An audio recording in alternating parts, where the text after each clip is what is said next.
It's time for the 88-kilogram final.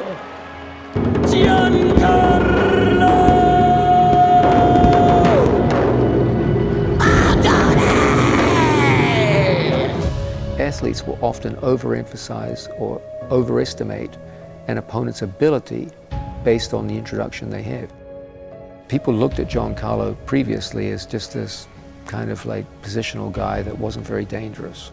And he tended to look at other people as world champions.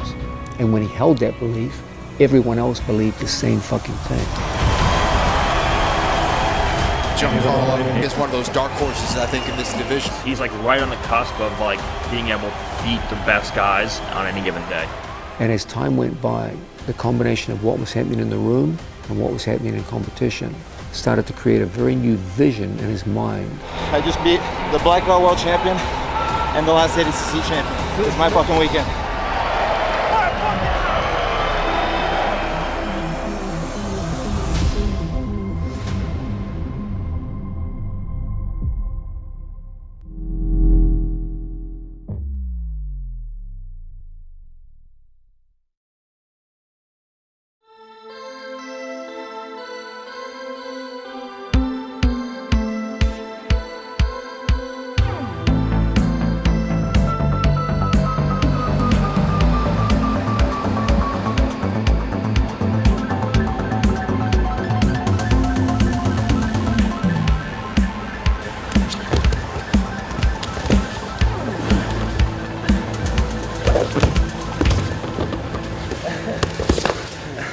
Okay, fellas, on to our next one. Placido and Giancarlo are in a position where Placido likes to sit up, exposes his waist to a body lock. Take it away, buddy. He's here, he goes to sit up. I like to get my knee right inside of his feet here. I shoot my head into my training partner's collarbone. I crash down, locking my hand, and get into a nice tight body lock here. I like to train with the best athlete in every discipline. You know, these guys are the best rappers in the world. Like, I have a chance to go with them, and it's an experience that not a lot of people can have. You know. Okay, I'm gonna look to start stepping over his knee from here. So I step my leg up. I keep right knee nice and tight, keeping his foot compressed. I start walking heel toe until I can get my knee over his knee. Switch my head across to the other side. I pinch one. Right leg back steps. We come through and we control him here with the pass.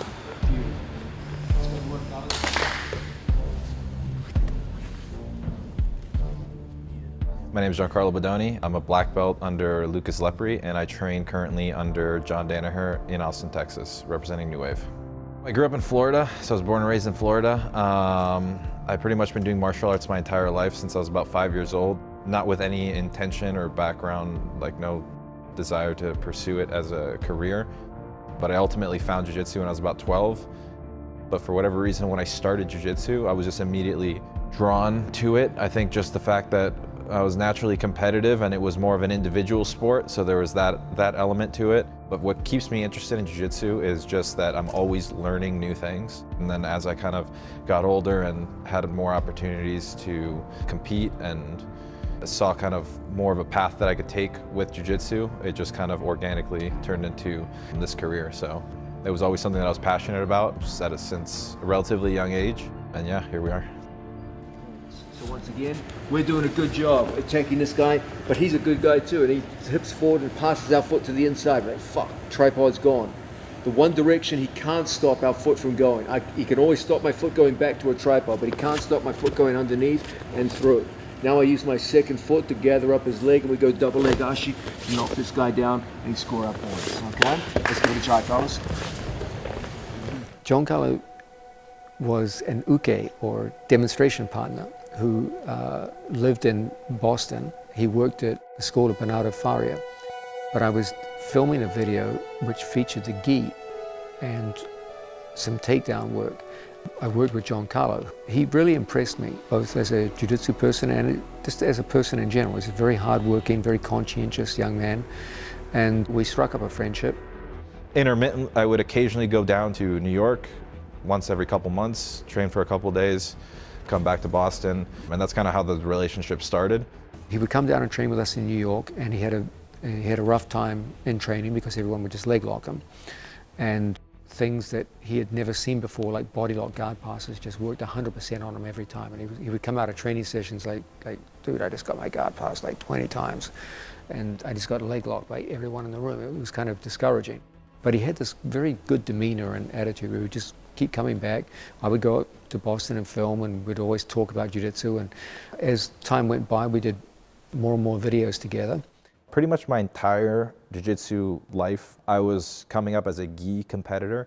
And so one thing that I had almost no background in at all, besides like maybe like, you know, a knee bar and like a toe hold with leg locks. So I had no idea about heel hooks at all.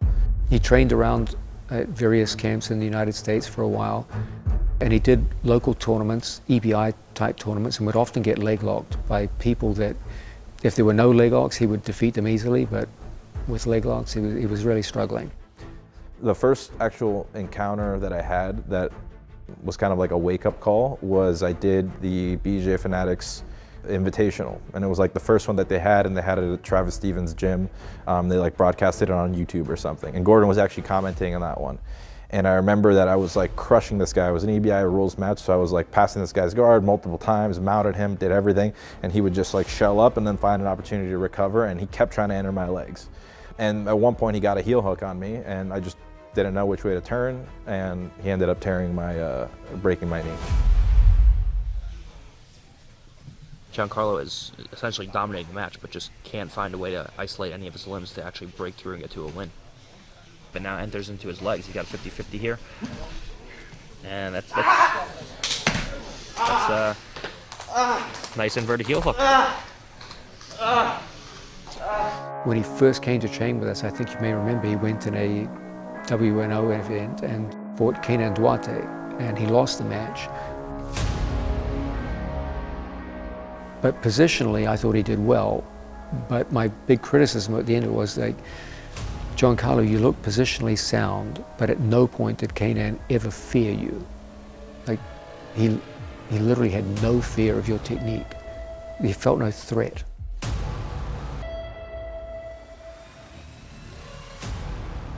And I've always believed in jiu-jitsu. Your opponent's performance against you will always be directly proportional to how much fear they have of you. If they don't fear you, they will use 100% of their arsenal against you. But if they fear you, they will pull back with many of their techniques, and they will fight you with a substantially lower percentage of their arsenal out of fear for the consequences of screwing up when they fight against you.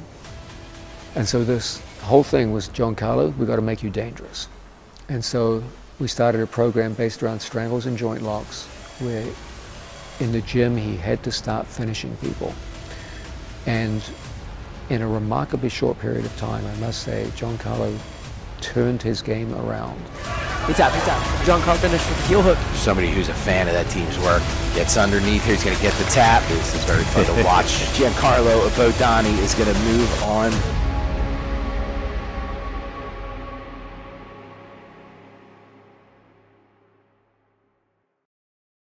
If you see your opponent coming up as you go to do this, coming up, that'll give you another opportunity to go in to get to your reshot. Stop putting people down. It's been the quickest technical evolution that I've had in my entire life. So, I mean, I've been training for a long time, been training for over a decade, almost 15 years. And I developed a strong foundation in all that time training, a really strong positional game, good submission attacks, but I feel like my game's become so much more well-rounded under John's eyes. He has a different view of tactics, and his ability to plant seeds in his athletes has been a huge game changer for me. So I feel like I've just evolved in the last 6 months more than I've evolved in the last 5 years. I looked at ADCC 2022 as an experimental year, given that we had a very, very severe team breakup less than a year before ADCC. I believed that it was somewhat unlikely that we would be able to create a winning team in 1 year. The well-known no-gi jiu-jitsu team headed by John Danaher is to be disbanded.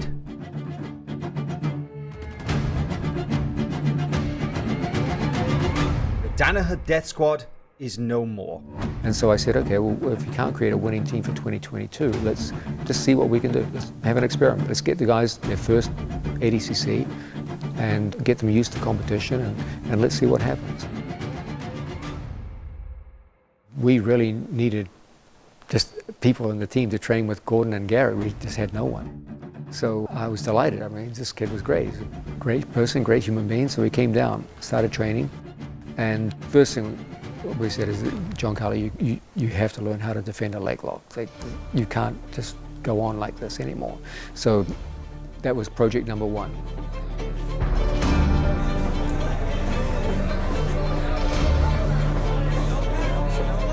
Giancarlo, you're very strong positionally, but you're not dangerous at all. No one feels threatened when they go up against you. In general, we started pushing him towards submissions. About 6 months in front of ADCC, he hit a series of beautiful looking submission holds. Everything from leg locks to arm locks to triangles to strangleholds from both front and back.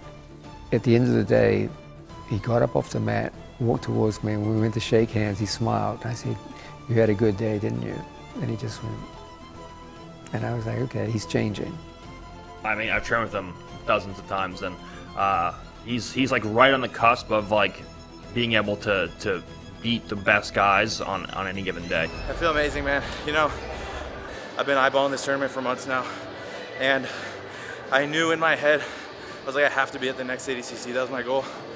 I punched my ticket. I'm happy, and yeah, I'm without words, man.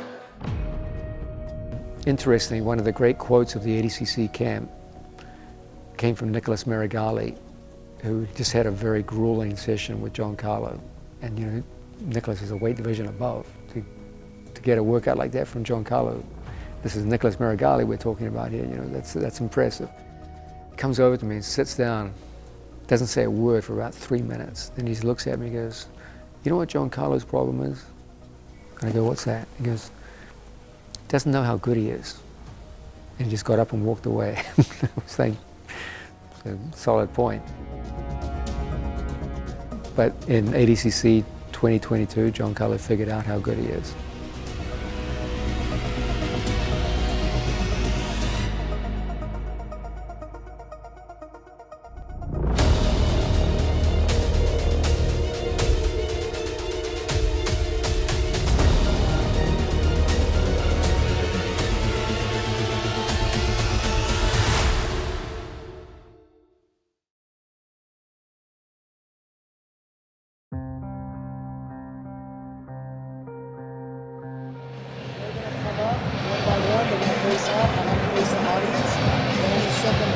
This one's gonna be electric.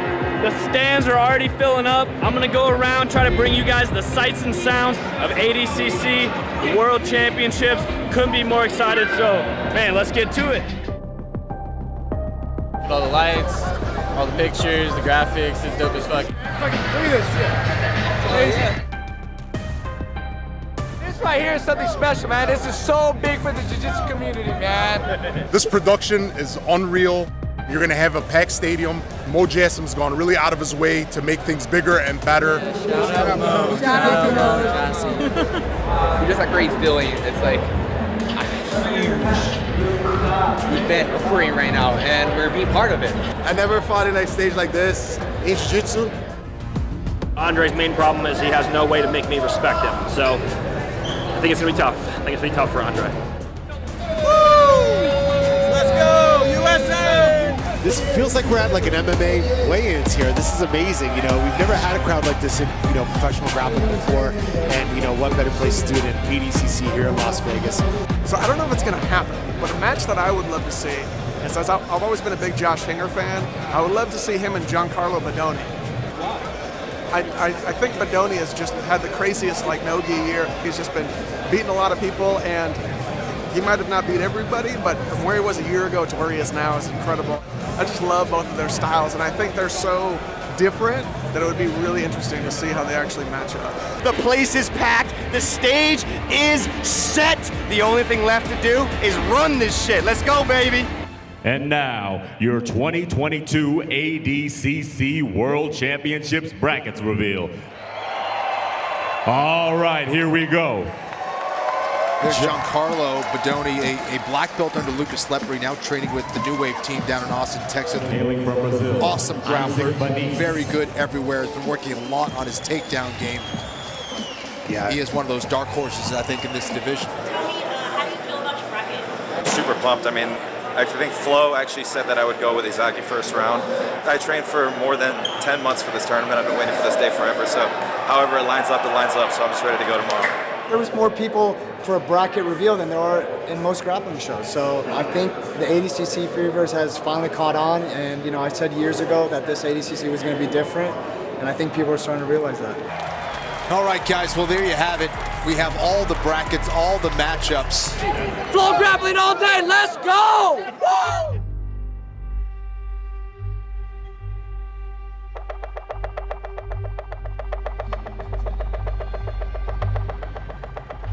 So when I drew Izaki, even though I knew that he was going to be a tough opponent, obviously he's a former world champion, I knew that it would be a tough match. I knew that he would be physical, but I was extremely confident. I felt that I had prepared myself to the best of my ability to beat pretty much anybody in that bracket.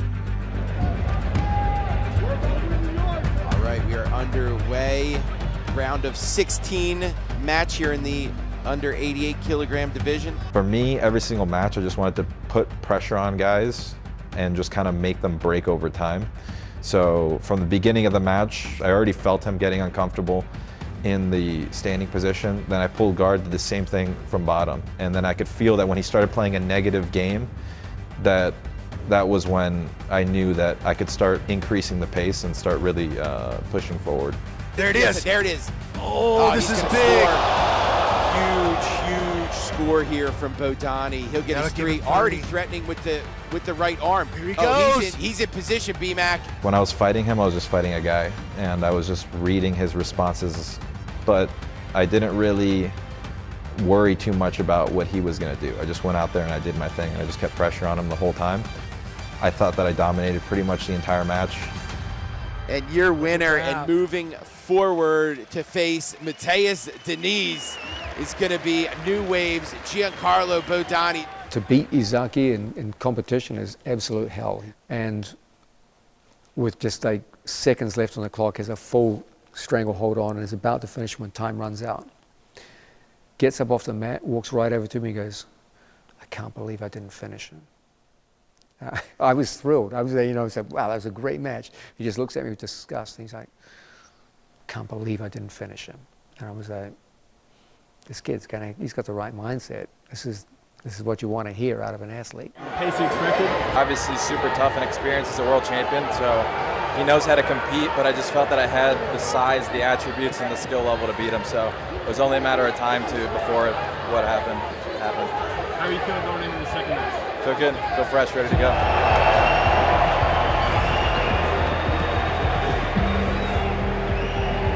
I think it's safe to say that Giancarlo has made more progress, more technical and tactical progress in this last year with us than he did in his entire career combined leading up until that point. Like when I met Giancarlo and I trained with him in Boston, but I could like literally do whatever I wanted to him. I could play top, I could play bottom, and I would just beat him up from every position. And now it's like a war when we train. The generation changed so much since the last ADCC. The style of grappling changed. It's just so much stuff. You got a lot of new guys that could shock the world. So I think that's one thing that makes it exciting. So second round, I pulled Mateus Diniz. He was the reigning champion. I had a game plan. I knew the techniques that I was good at. I understood the rule set. So facing Mateus or facing anybody, it was irrelevant to me because I just felt that I could strategize and compete against any opponent. Like I didn't need a specific style to make me perform well. All right, ladies and gentlemen, we are back once again. It is Mat 1. It is Mateus Diniz, the returning champion, versus Giancarlo Bodoni. Look at this arm drag from Giancarlo. Puts Mateus down. But Giancarlo Bodoni putting on the pressure right away, forcing Mateus to adopt a half guard. As the match went on, I could feel him breaking down over time, which was my game plan for all the matches. You're never the same fighter in the first minute that you are in the 7th or 8th minute. So I already felt a different athlete in front of me. Diniz does have 2 minutes until points come into effect. As I say that, looks to get right back underneath, back up, and puts Giancarlo on his back. I felt that he had a good moment in the match and he lost it, and that's pretty demoralizing, especially when the match isn't going your way for most of the time. Giancarlo came at the match with a completely different perspective. He said, I'm going to stand up and wrestle this guy. If you can turn someone's shoulders, you can get them hopping. If you can get them hopping, you can make their leg weightless. And if you can make the leg weightless, you can sweep it away. And a big foot sweep over the top. Interestingly, at one point, out of a scramble, he actually had his back taken. And thankfully, that's where all the defensive positional work that we do in almost every workout that my athletes ever do kicked in, and he easily escaped the position. I was very proud of the fact that he was able to take an athlete who embodies the back control principles of someone as great as Marcelo Garcia and easily escape from the back position and then turn it up. A great job of fixing his hips and getting back in a body lock position. Mateus Diniz arguing with the ref, saying that he stopped. If you really look at the footage, there really isn't any controversy. I shook him off my back and I immediately went straight to a body lock and locked my hands. He was trying to say that my hands weren't locked when we were on the edge.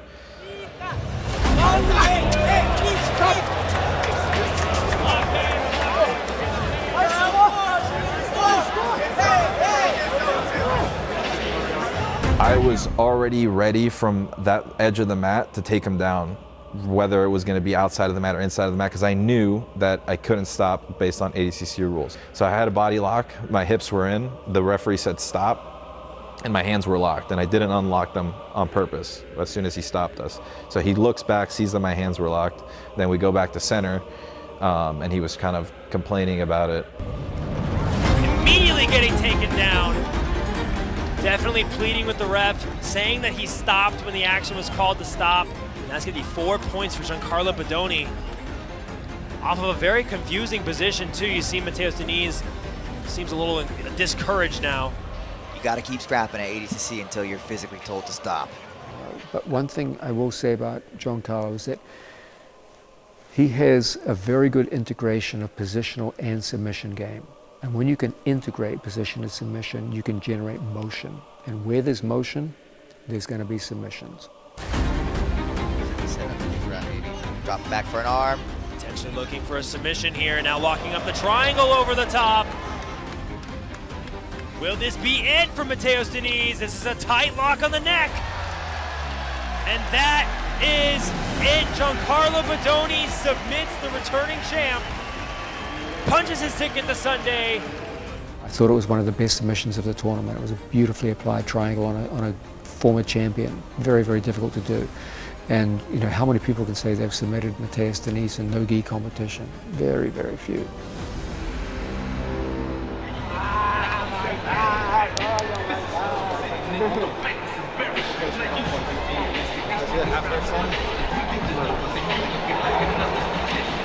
Coming to match 1. Lucas the Hope Barbosa and Let's go, baby.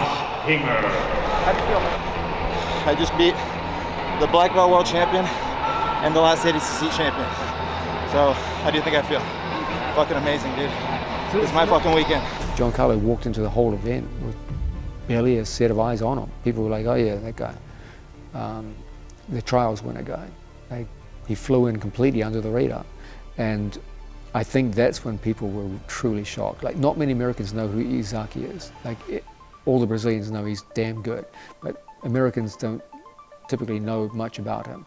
But every American knows who Mateus Diniz was. Oh, that's the guy that beat Craig Jones, and he's the gold medalist.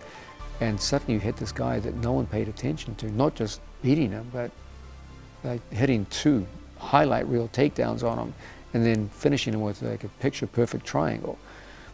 And at that moment, I think everyone was like, damn, like, this guy's really good. You were looking for that triangle from the back? I'm looking to finish everybody, so I came really close twice. With Izaki, he's fucking tough. He toughed it out. He toughed it out. I had a super good rear naked attempt, but he was able to get out, so credit to him. I was pissed that I lost that, but once I locked the ankles in Gaku, I knew it was done against Mateus. So I could feel him breaking as the match went on, and I knew it was a matter of time that he would open something up and I'd be able to finish him. Who's up first for you tomorrow? I'm not sure yet. I don't know how the brackets are laid out. Maybe Mason or O'Flanagan, whoever wins that. So it'll be a good weekend. Thanks tomorrow. Yes. Look at this Fowler we trying saw on this in his the first own. match. Yes. Oh man. Fowler ripping hard on a heel hook. Both guys ripping a heel hook. Yeah, he's slipping on. Fowler's in some trouble. A tap. He's gonna get the tap. Owen O'Flanagan. Owen O'Flanagan. Mason Fowler dropped back on the heel on the outside. He barely had any of O'Flanagan's heel. O'Flanagan uses the opportunity to counter with his own outside heel. Wow. Owen O'Flanagan moves on to day 2. Your European Trials champion is going to move on to face Giancarlo Bodoni in the semifinals.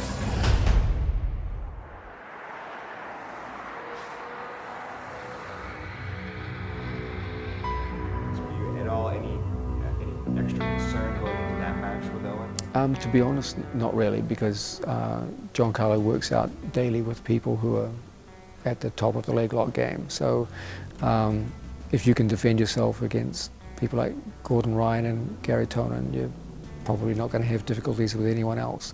So I was very confident. In general, in jiu-jitsu, it's much easier to teach someone to stop or frustrate a submission hold than it is to apply the submission hold. The principles of defense are usually easier to convey and learn than the principles of offense. So Giancarlo had a pretty easy time. We did see quite a bit of Giancarlo Bodoni yesterday. He is wearing the black rash guard and shorts. Owen O'Flanagan in the spats and black rash guard.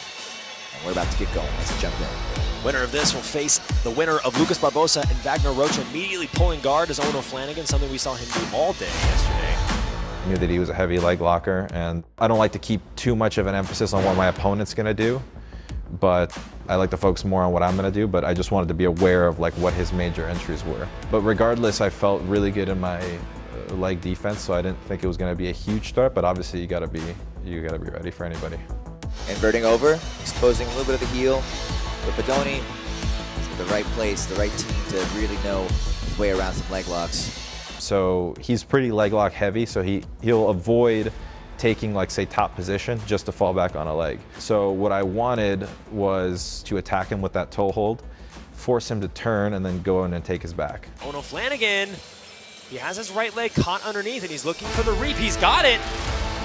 He is very strong in these situations, pulling his head over the foot to try to maintain the knee line, but Bodoni doing a great job getting out of that entanglement. I wanted to kind of break him down, test his guard, see what his entries were and things like that. But he was so fixated on my leg that once I got the good bite, by the time it was time for him to address it, his foot had already popped, and yeah, it was too late. Oh, and here we go! Man, he is slick with these entries. Bodoni uses his left foot to clear his right knee line. He's not completely out of the woods yet. Oh, and Bodoni returns one of his own, and he's in the final. Advancing to the final, your winner by submission on mat number 1, Giancarlo Bodoni. 2 years ago, that was, you could have said, one of my weaknesses. Like, I suffered most of my black belt losses due to leg lock. So if I didn't have the team support that I have with John and Gordon and all the amazing leg lock guys that I do, maybe I wouldn't have had the same outcome if we were in this exact same match 2 years ago. But I've turned what was once my weakness into one of my strengths. So just happy. I felt comfortable in all the exchanges, and what happened happened.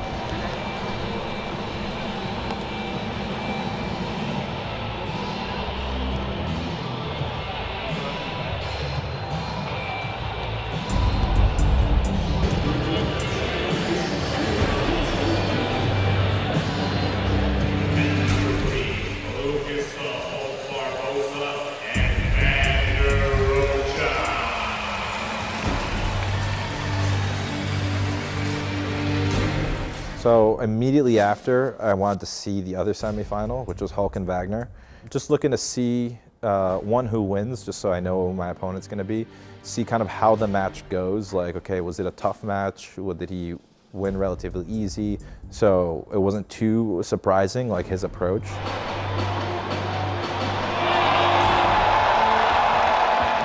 The first thing I'm looking for as a coach is I'm looking at their body language. You don't know who's going to win, so I study their body language. I want to pick up on the subtle cues of when they're tired. So I'm learning what physical cues do they give off when fatigue starts to set in, so that if I see it later in the match, I can call for it. I can understand what's happening. So you're studying body language.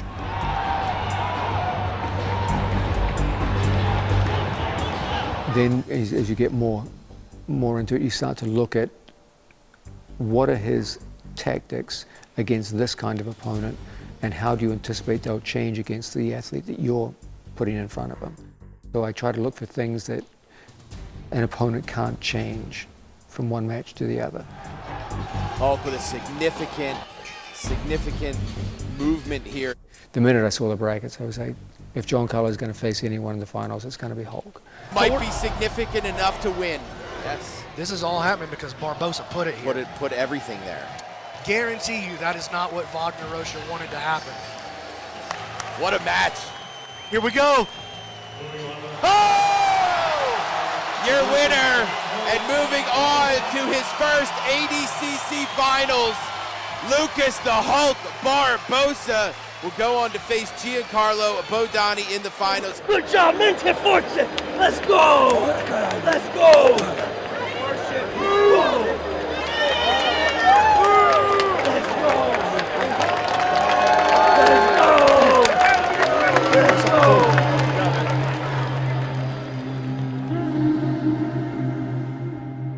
Hulk is as the name implies, he's a very, very physical player, and he's someone who does a really, really good job of understanding what his strengths are and playing to his strengths. Doesn't get distracted at all, never gets intimidated by any of his opponents, mentally very, very strong. People talk about his physical strength, but even more impressive is his mental strength. He's just one of those guys who just knows how to win under the rule sets that he engages in. And he had proven that against Giancarlo in most of their previous engagements. Eu tô só com o olho aqui, mano. É isso. Já recupera, já tá bem. The first time I fought him was Nogi Pans 2020. It was my first tournament as a black belt. Met him in the finals, ended up losing 2-0. He got a sweep on me. And then he pretty much just body locked me the whole match. So I remember after the first time that I competed against him and lost, it was twice in the same day, division and absolute. Same thing, he scored 2 points, and then it was just body locked the whole time and just couldn't sweep him. Then I faced him again the following year at Nogi Pans. We met again in the finals, and that time I won. It was a back and forth match. I won a narrow decision. And that was my first time beating him. So we were 2-1 at that point. Then we meet again in the semifinals again, repeat of the last one. And again, same kind of story. He wins on those 2 points, and that was kind of the match. And so at that point, we're 3-1. Then I lose to him again on a decision on like a fight to win. We're 4-1. And that was pretty much the story of like pretty much any other of the ones of the matches that he has won. It was always like either a takedown that he scored, and then he just made it really hard to score on him. So even if he makes the matches ugly, regardless of who he competes against, he always either finds a way to win or finds a way to make the match hard for the other person. Once the loss happens, like you can linger around as long as you want. Nothing's gonna change it. The only thing that changes is what you do after the loss. So if I win or lose a match, okay, it sucks, but now how are you gonna fix that is kind of like how I approach it, especially nowadays. This makes for a difficult preparation.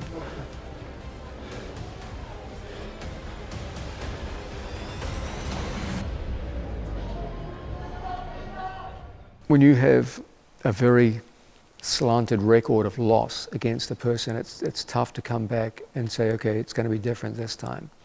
And because the track record suggests the exact opposite. Like if a betting man looked at Giancarlo versus Hulk 2 days before the event, said, which way would you bet? Everyone would have bet on Hulk.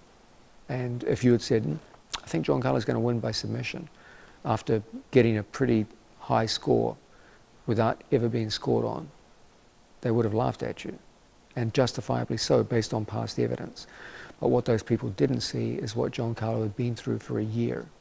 And if people had paid very close attention to his progression through local matches and how his submission rate went from extremely low to extremely high in the course of a year, who he was working out with 7 days a week, twice a day, then that would change the betting odds. But very, very few people were aware of that.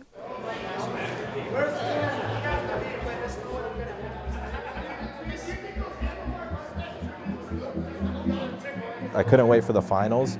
My actually biggest concern, funny enough, was that they were gonna fuck up my name and say my last name wrong like they did all weekend. Giancarlo Bodoni of New Wave Jiu-Jitsu. I've gotten a chance to watch a lot of Bodoni. Bodoni putting on the pressure right away, forcing Mateos to. Bodoni is a guy who always keeps his composure. Everybody always says Bodini, it's Bodoni. And I don't know how people always read it as Bodini. My first 2 matches, they announced it as Bodini and then Bodini, and then I was like, oh man, this sucks. So I remember texting Seth Daniels, I was like, hey man, make sure Bruce Buffer does not fuck up my name because I'll be pissed if on the finals of ADCC they mess up my name. And he was like, got it.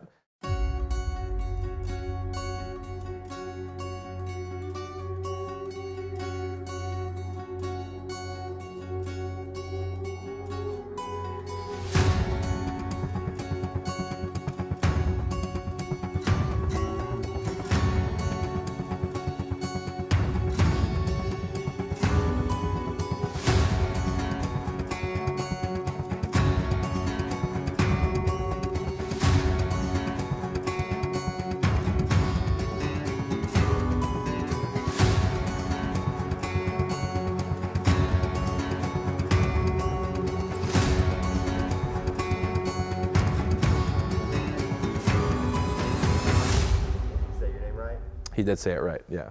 He's a pro, so I expect nothing less. And now, fighting out of the blue corner from Austin, Texas, making the finals in his first ADCC, representing New Wave, Giancarlo Bodoni!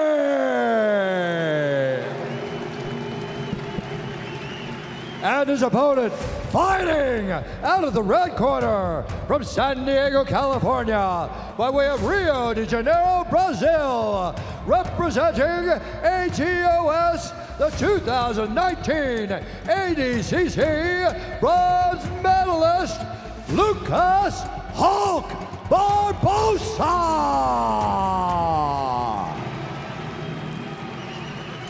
All right, ladies and gentlemen, we are back. 2022 ADCC World Championship. This is the men's under 88 kilograms division. We will look to see who will be the new champion of this division. Calling the action here live from Las Vegas, Nevada. Our big thing for this was, okay, let's start the game with hand fighting. Hulk is a strong hand fighter, but Giancarlo had been taught to be a subtle hand fighter. And the whole thing was do the little things better than the other guy. I like what Giancarlo's doing. He's getting on the head. He's starting to weigh in on the head. He's getting on the foot play. And I like that. Hulk was always heavy on the head. Getting a better sense of controlling his opponent's wrist so he couldn't shoot at will. Getting your elbows inside his opponent's elbows so he could dominate the upper body ties. Getting him off your head early and getting onto his head heavy. And just doing this for the first minute. So there's a sense in which Giancarlo was getting ahead on the hand fight. You can see the difference between how they're dealing with collar ties. Watch the difference. Hulk ducks his head down and straight down to the mat. Giancarlo uses posting on the elbows and keeps his posture up. This is going to play a big dividend for him. That's a big difference in how you deal with these collar ties, whether it wears and tears on your neck. The Ashiwaza was a little risky to use on a guy who specializes in leg tackles. You can try foot sweeping and end up getting tackled, so we didn't emphasize that too much. It was more about hands, hips back, hands forward. There's a decent bite on that. There was a bite on like a face lock right there, and he tried it ukewaza, but it just failed that time.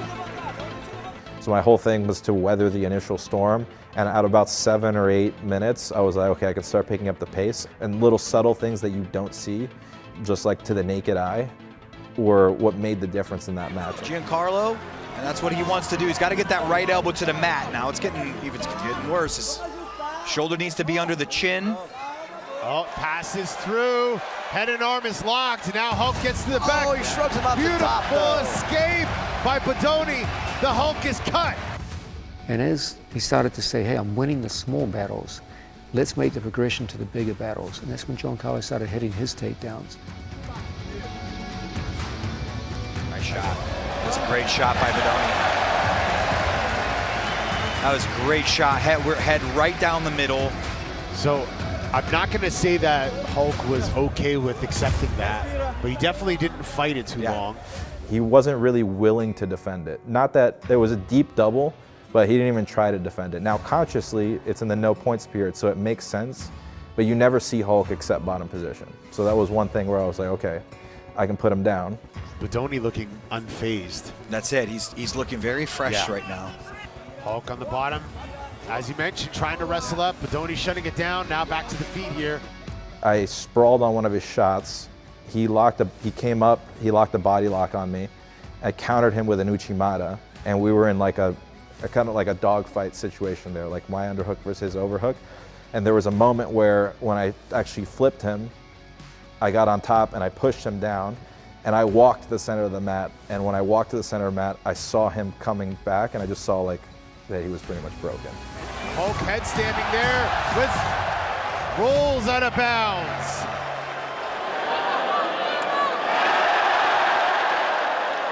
The game had a much more dynamic look to it, which means that fatigue levels go up much faster than they do than if you're just standing over an opponent playing guard position on the ground.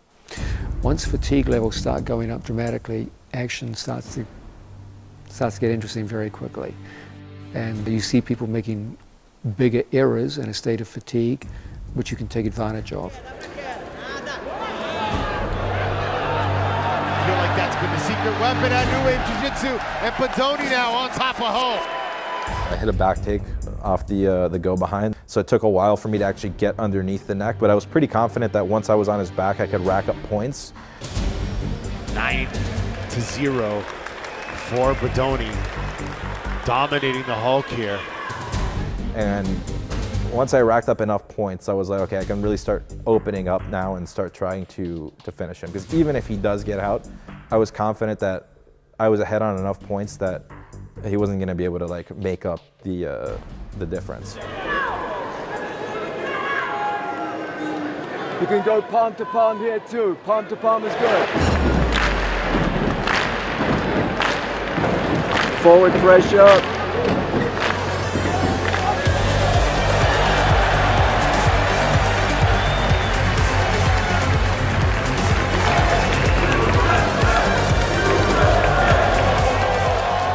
You can do it again, Giancarlo. Threaten the neck, distract him on the neck.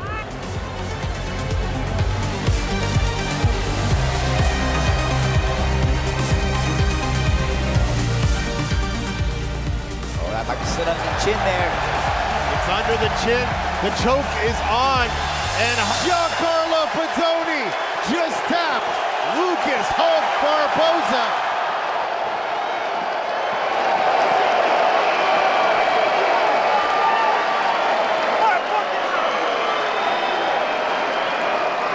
The man who dethroned King Kong just defeated the Hulk here in Las Vegas, G. Smith. That was something to see. Beautiful work from Ladies and gentlemen, presenting your winner, and new didn't waste the opportunity. What a battle. champion, Giancarlo Bodoni.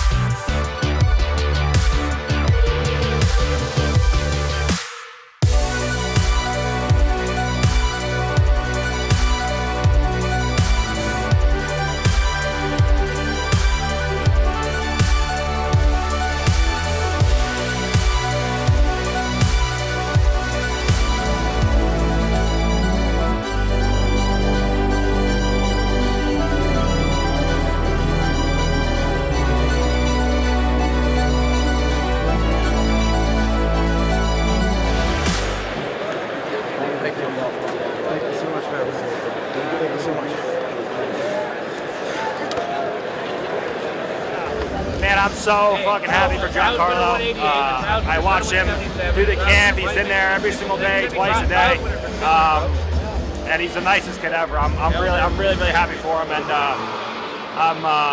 I'm just ecstatic. I'm more happy for him than I am for myself. And just to see one of your close friends do that is very inspiring.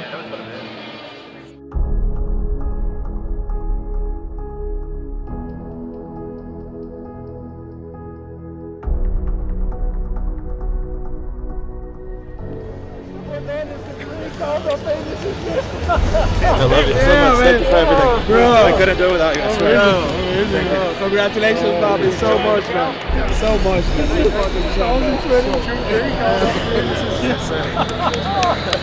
How does it feel, man? Feels awesome, man. I couldn't have had a better run. I was super pumped to be able to get the wins that I got against the opponents that I got. I didn't want to have any easy matches, so I wanted to make sure it was wasn't going to be like a fluke win or anything. So I got fucking world champion in my first match, ADCC champ second match, super tough trials winner, who finished fucking a legend, and then Hulk, who's obviously a medalist, multiple-time world champion. So I've never been more excited for a tournament. Combination of a little bit of nerves, but just good nerves. I was relaxed the entire weekend and confident the entire weekend. I was just I was in the back those last 3 hours just waiting. I could not get on the mat and get my hands on him. So this is the happiest I've been in any competition.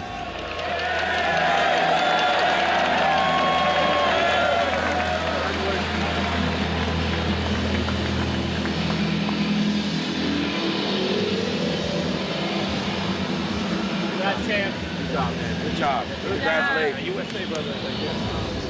Social psychology often provides some fascinating material with their experiments, and one of the more interesting ones, at a college in the United States, a large state college, a large group of students came in, and in front of them was a person standing on a stage, and they introduced them as a local professor. After the introduction, they were asked to estimate his height. And the average estimation around the room after all the results were collected was around 5'10". That class left. Another class came in. The same guy was on the stage, and they introduced him as a Nobel Prize winner and a world authority on the subject, one of the greatest in history. And his height was estimated at 6'5". And so you see that people's perceptions of reality can be severely impacted by prior beliefs that they hold, by impressions that they have of a given person. People looked at Giancarlo previously as just this kind of positional guy that wasn't very dangerous. And he tended to look at other people as world champions.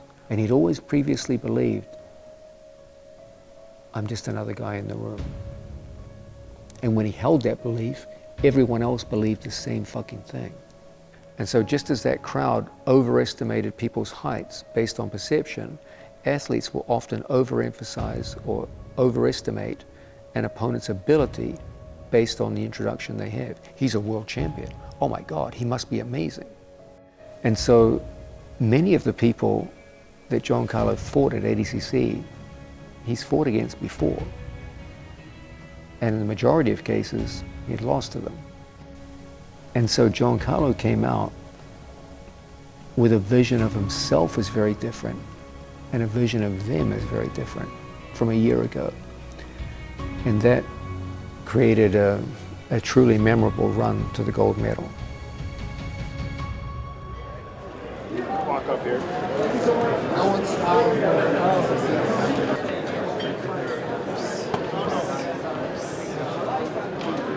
And in first place, Giancarlo Bodoni.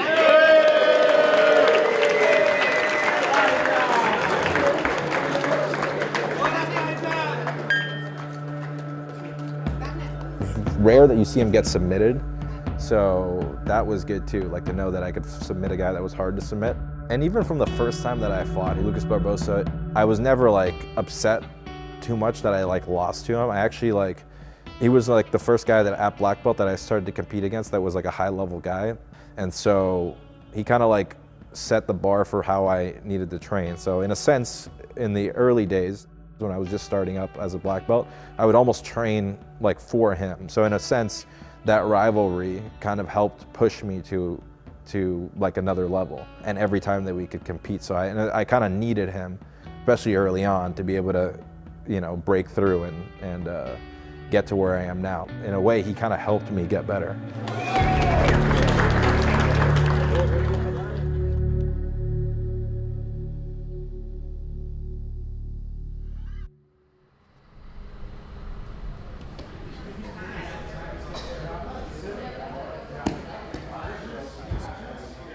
We're at the Sheepdog Response HQ / Gracie Humaita Cedar Park, which is the gym owned by Tim Kennedy, where I teach classes at. One of the happiest things about winning ADCC was actually coming back to the gym and just seeing how happy everybody was for me and how like inspired they were, and you could see that it really like impacted them. So that for me was very gratifying.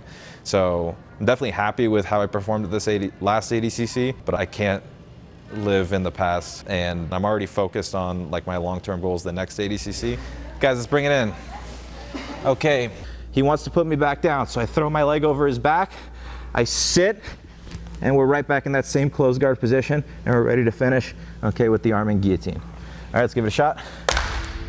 Giancarlo is an intellectual, and in the 7-8 months from the first time we touched fists and did an MMA round, and I was like, who is this? To him going to ADC and just mopping the floors with people's souls, I got to watch what was an extremely talented athlete and grappler transform into what I believe he is going to be one of the greatest of all times. And I feel like I'm just getting started. This is kind of like the beginning, so I don't see it as I won ADCC, like this is as high as I can go. I feel like this is kind of like only the first thing that I could do. And so for me, that's the most important thing, is like how much better can I be 6 months from now, 2 years from now, a decade from now. How he would be able to catch people in transitions was almost something that, you know, we haven't seen since the Gordon, like watching Gordon kind of start peaking. It gets a frightening thing when somebody really peaks like that. And I don't think we've reached the pinnacle of where he's at yet either. So I think there's like an asymmetry in how this went. For Giancarlo, it's like, okay, this is a good first step. For the rest of the world, it's like, this is a remarkable story. This is pretty damn inspirational. How you can kind of reinvent yourself in a relatively short period of time. You can go from being good to great. He went from being a guy that couldn't even win a local EBI tournament in Boston a year ago, got finished in the first round by someone that no one had ever heard of, to being the guy that just submitted his way to the finals of ADCC, picked up the gold medal. I mean, that's an incredible story. So yeah, if he did that in 1 year, what can he do in 5 years? Where will he be 5 years from now? Part of that will be resolved by who is Giancarlo.